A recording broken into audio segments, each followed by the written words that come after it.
The date is January 3rd, 2026, and the world has just witnessed a geopolitical earthquake that will reshape the Western Hemisphere for decades to come. In the early hours of this morning, under the cover of a moonless Caribbean sky, the United States Army executed one of the most audacious military operations in modern history. The target was the heart of Caracas. The objective was the removal of Nicolas Maduro. As the sun rose over the Avila mountain range that separates the Venezuelan capital from the sea, the news began to filter out through encrypted channels and eventually onto the breaking news tickers of every major network on the planet. President Donald Trump has announced that the United States has successfully captured the Venezuelan leader, along with his wife Celia Flores, and they are currently being transferred to American soil to face trial. To understand the magnitude of this event, we must first dissect the operation itself, because it represents a fundamental shift in American military doctrine. This was not a blunt force invasion. We did not see the massive deployment of armored divisions, or the landing of tens of thousands of Marines on the beaches of La Guaira, as we might have seen in previous eras of American interventionism, like the invasion of Panama in 1989, or the Iraq War in 2003. Instead, this was the ultimate application of the strategy known as leadership decapitation. The United States military utilized a combination of overwhelming cyber warfare capabilities and precision stealth airstrikes to effectively blind the Venezuelan state before it even knew it was under attack. At approximately 0300 hours local time, a coordinated cyber attack neutralized the command and control networks of the Venezuelan air defense system. The Russian made S-300 batteries, and the radar installations that guard the coastline went dark. In that window of electronic silence, American stealth aircraft delivered precision munitions to key logistical nodes. They struck the military runways to prevent the takeoff of Venezuelan fighter jets. They struck the fortified bunkers around the presidential palace of Miraflores, and they severed the communication lines between the political leadership in Caracas and the military units stationed in the interior of the country. This paralysis paved the way for the insertion of elite special operations forces via helicopter directly into the urban center of the capital. The images that were broadcast live around the world showed American helicopters hovering low over the distinctive architecture of Caracas. It was a raid that relied on speed surprise and absolute intelligence dominance. Within minutes, the target was secured. The extraction was completed before the loyalist paramilitaries, or the regular army units, could mobilize a coherent response. This operation sends a chilling message to adversaries of the United States around the globe. It demonstrates that geography is no longer a shield and that the American reach can penetrate even the most fortified capitals when the political will exists to do so. But to view this merely as a military success is to miss the deeper significance of the timing. Historians and geopolitical analysts will note the eerie parallel between this operation and the events of January 3rd, 2020. Exactly 6 years ago to the day, President Trump ordered the drone strike in Baghdad that eliminated Qasem Soleimani, the commander of the Iranian Quds Force. The repetition of this date is not a coincidence. It reveals a specific operational psychology. It suggests a preference for initiating the political year with a decisive and irreversible action that sets the tone for the months to follow. By closing a major geopolitical file in the first week of January, the administration seizes the narrative and forces both allies and enemies to react to American initiative rather than the other way around. This pattern indicates that we should pay very close attention to the beginning of each year during this presidential term, as it appears to be the chosen window for settling long-standing scores. However, the road to this morning flying airstrikes did not begin in 2026 or even in the 21st century. To fully comprehend the gravity of this collapse, we must journey back through the turbulent history of Venezuela and its complex relationship with the United States. This is a story that spans 2 centuries of ambition, betrayal, oil, and revolution. Venezuela is a nation defined by its geography and its resources. It sits at the very top of the South American continent, acting as the gateway to the Caribbean. It is a land of staggering beauty and immense wealth, covering over 900,000 square kilometers. It is roughly the size of Egypt, or the combined size of Texas and Oklahoma. With a population of over 31 million people, it is a demographic heavyweight in the region. Historically, Venezuela was the cradle of South American independence. It was the birthplace of Simon Bolivar, the Liberator, who, in 1819, founded the massive federation known as Gran Colombia.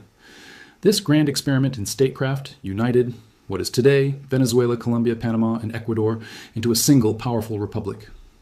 Although Gran Colombia dissolved in 1830, the dream of a unified and powerful Latin American state remained embedded in the Venezuelan psyche. This historical memory is crucial because it explains the grandiosity of the leaders who would come later. It explains why Venezuelan presidents have often sought to project power far beyond their borders, believing themselves to be the heirs of Bolivar, with a destiny to lead the continent. For most of the 20th century, this ambition was channeled into a close and lucrative alliance with the United States. The discovery of massive oil reserves in the Lake Maracaibo Basin in the early 1900s transformed Venezuela from an agricultural backwater into the Saudi Arabia of the Caribbean. American oil companies flocked to the country, bringing with them technology capital and cultural influence. Venezuela became the engine of the Allied war effort during World War II, supplying the fuel that powered the ships and tanks of the democratic powers. In the post-war era, it was a bastion of stability and democracy in a region often plagued by military dictatorships. It was a founding member of OPEC, using its diplomatic weight to reshape the global energy market. In the 1970s, Venezuela was pumping over 3 million barrels of oil a day, and the petrodollars flowed into Caracas, turning it into a modern metropolis of skyscrapers and freeways. But this wealth came with a curse. The reliance on oil created a brittle economy and a deeply unequal society.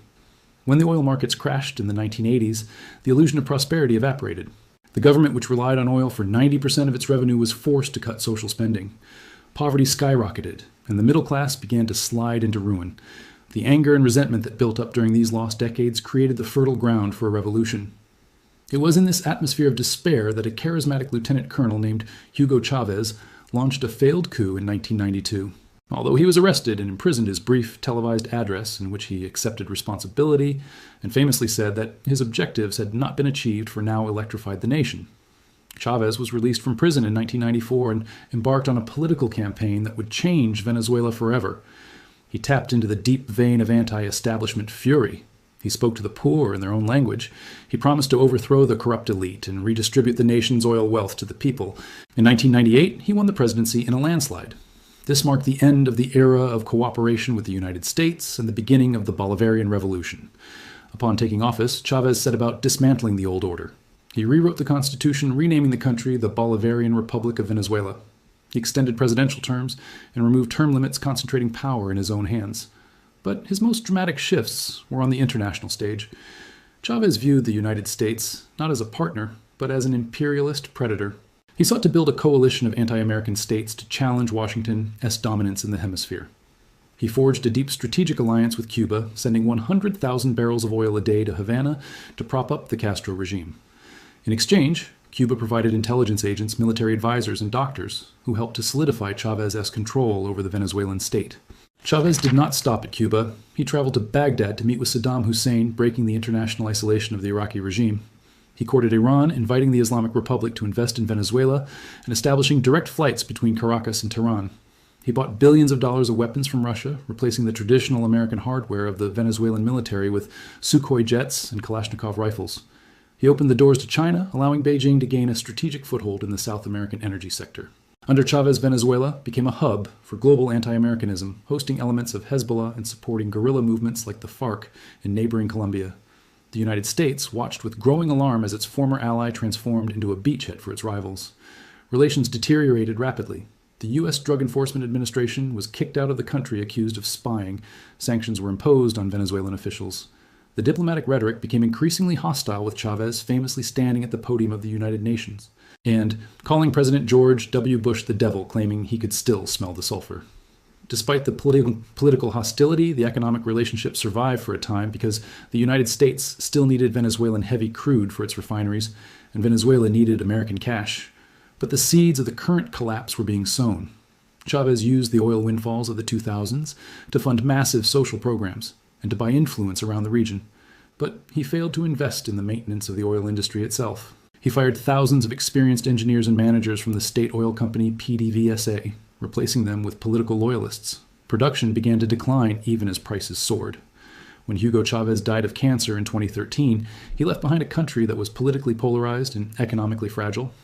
He had handpicked his successor, Nicolas Maduro, a former bus driver and union leader who had served as his foreign minister. Maduro inherited the presidency, but he did not inherit Chavez's charisma or the high oil prices. Almost immediately after Maduro took power, the global oil market collapsed. The price of crude plummeted, and the Venezuelan economy went into a free fall from which it has never recovered. The economic implosion of Venezuela under Maduro is one of the worst in modern history outside of wartime. The GDP contracted by 80%. Hyperinflation rendered the currency worthless. The minimum wage dropped to a few dollars a month. Starvation and malnutrition became commonplace. The health system collapsed. Millions of Venezuelans fled the country, creating a refugee crisis that overwhelmed the region. As the economy died, the criminality of the regime grew. Denied access to international financial markets due to U.S. sanctions, the Maduro government turned to illicit revenue streams to survive. The United States government accused Maduro and his inner circle of turning Venezuela into a narco-state. They alleged that high-ranking officials and military generals formed the Cartel of the Suns, trafficking hundreds of tons of cocaine from Colombia through Venezuela to the United States and Europe. The regime also turned to illegal gold mining in the Amazon, destroying vast swathes of rainforest to extract gold to sell on the black market. The internal political situation descended into a dictatorship. In 2015, the opposition coalition won a supermajority in the National Assembly elections, dealing a stunning defeat to the ruling party. But rather than accept the result, Maduro used the Supreme Court, which was packed with loyalists, to strip the legislature of its powers. This led to the crisis of 2019, when the young head of the National Assembly, Juan Guaido, declared himself interim president, arguing that Maduro's re-election had been fraudulent. The United States, along with nearly 60 other nations, recognized Guaido as the legitimate leader of Venezuela. It seemed for a moment that the Maduro regime was on the brink of collapse.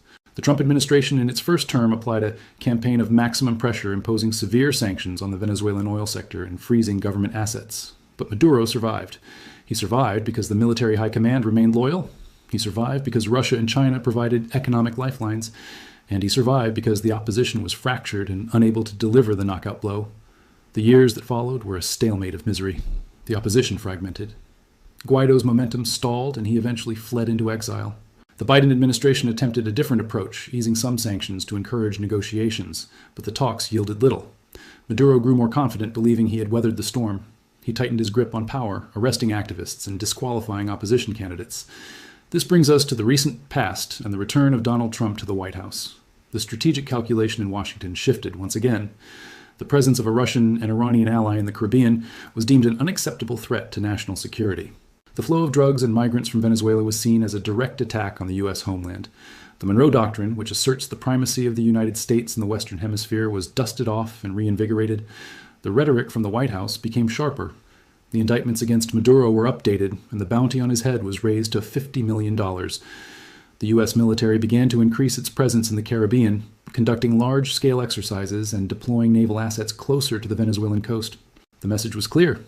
The time for patience had run out. The diplomatic channels had been exhausted.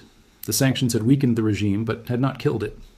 In the weeks leading up to today's strike, there were reports of secret back-channel communications. The United States demanded Maduro's resignation and his departure to a third country. Maduro rejected these demands, digging in his heels and defiantly appearing at military parades. He believed that the cost of a U.S. invasion would be too high, that the threat of a long guerrilla war would deter Washington from acting. He miscalculated. He prepared for a ground invasion like Iraq. He prepared for a blockade like Cuba. He did not prepare for the surgical strike that came in the night. He did not anticipate that the United States would bypass his army entirely and come directly for him. The capture of Nicolas Maduro is the culmination of a decade of tension conflict and failed diplomacy. It is the end of the Chavista era in its current form. But it is not the end of the story. The removal of the dictator creates a vacuum, and nature abhors a vacuum. As we end the first part of this detailed analysis, we are left standing at the edge of a precipice. The head of the snake has been cut off, but the body remains. The Venezuelan military, with its thousands of generals and its deep ties to criminal enterprises, is still armed and dangerous. The paramilitary gangs that Maduro armed are still in the barrios of Caracas. The millions of Venezuelans who supported the revolution are watching in shock and anger, and the geopolitical rivals of the United States are assessing their next move. In the second part of this report, we will dive deep into the immediate aftermath of the strike, the potential scenarios for the transition of power, and the dangerous road ahead for a nation that has been broken by 25 years of revolution. We will explore the role of the new opposition leader, Maria Corina Machado, and the grand strategy of the United States to reclaim Venezuela from the orbit of its enemies. The sun has set on the first day of a post-Maduro Venezuela, but the darkness brings more questions than answers.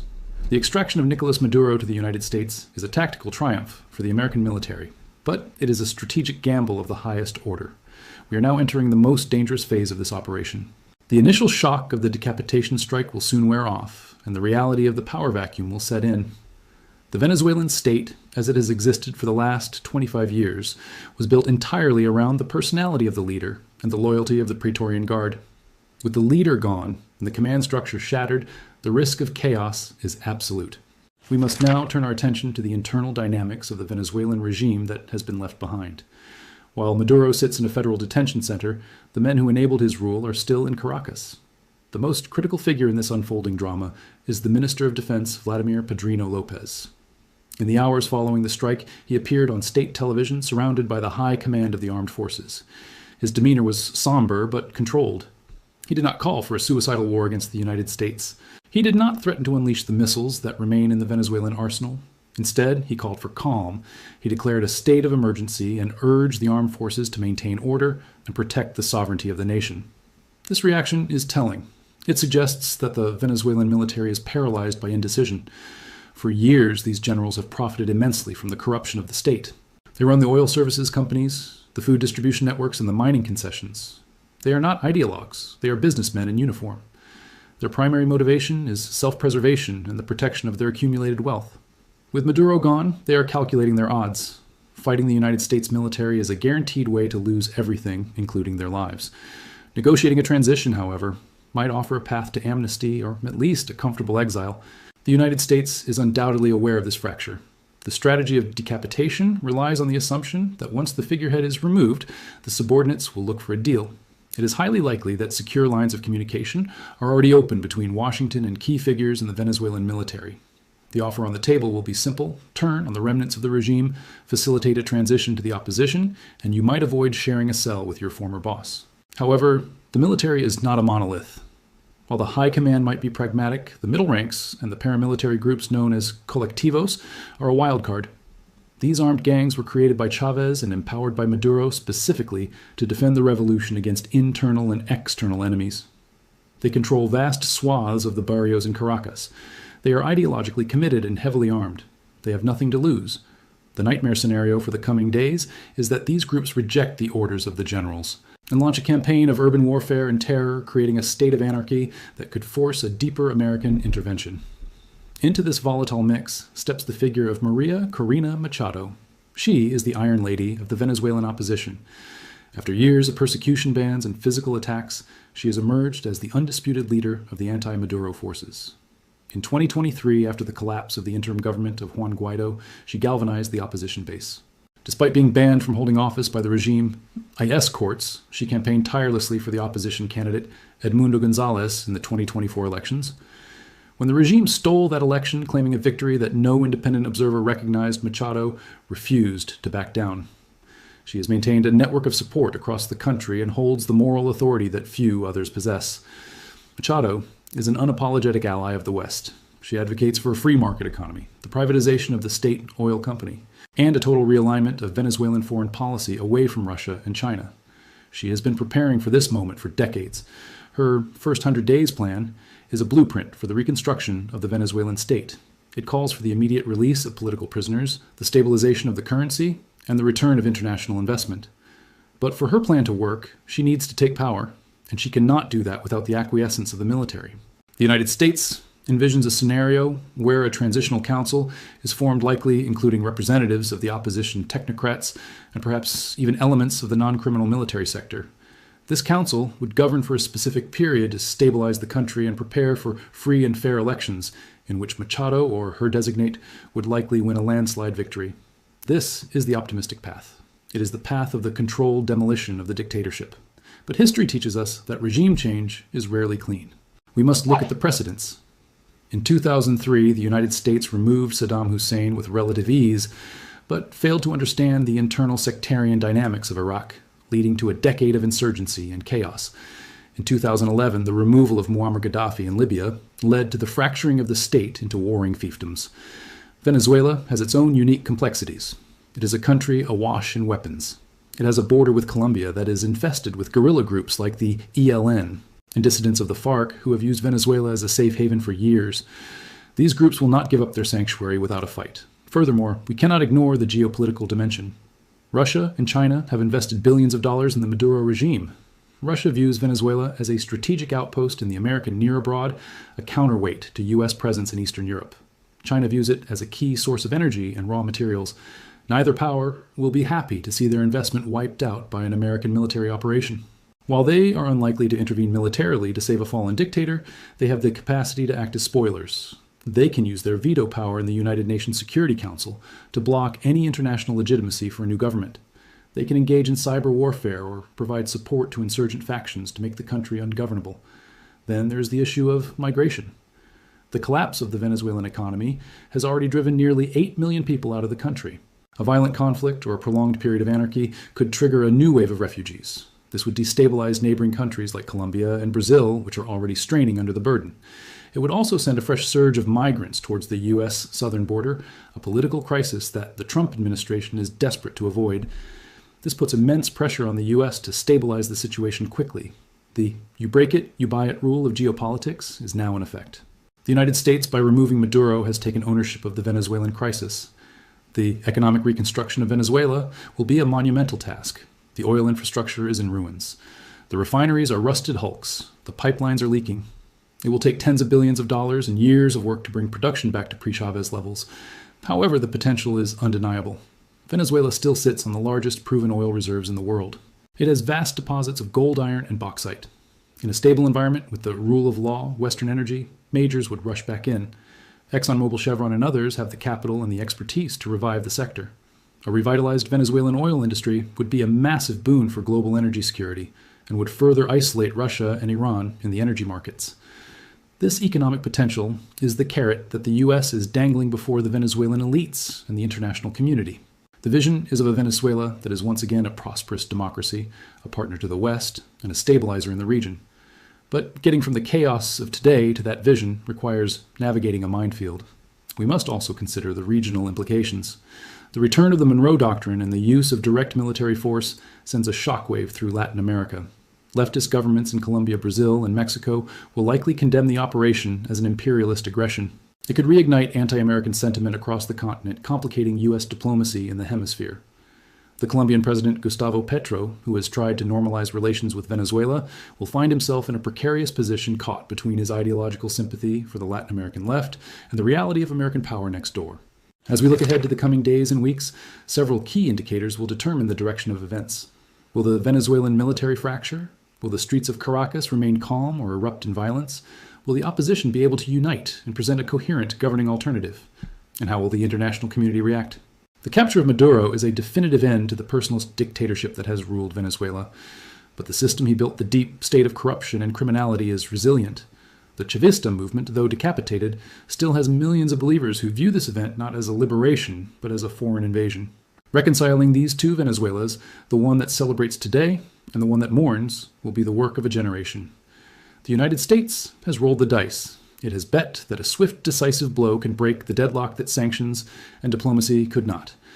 It is a gamble that reflects the operational style of a president who prizes bold action and quick results. But as the helicopters return to their bases and the initial adrenaline fades, the hard reality of nation-building begins. We are witnessing history in real time. The outcome is far from certain. Venezuela could become a beacon of freedom and a testament to the success of American resolve, or it could descend into a quagmire of violence that haunts the region for decades. This operation forces the world to reckon with a new reality of American power. It is a power that is willing to bypass international norms and sovereign borders to achieve its security objectives. It is a warning to other regimes that feel protected by distance or alliances. The long arm of the United States has reached into the most fortified bunker in South America and pulled out its enemy. The world has changed today. The rules of the game have been rewritten. And as the Venezuelan people look up at the empty sky where the American choppers flew, they are waiting to see if they have been saved or if they have simply traded one form of chaos for another.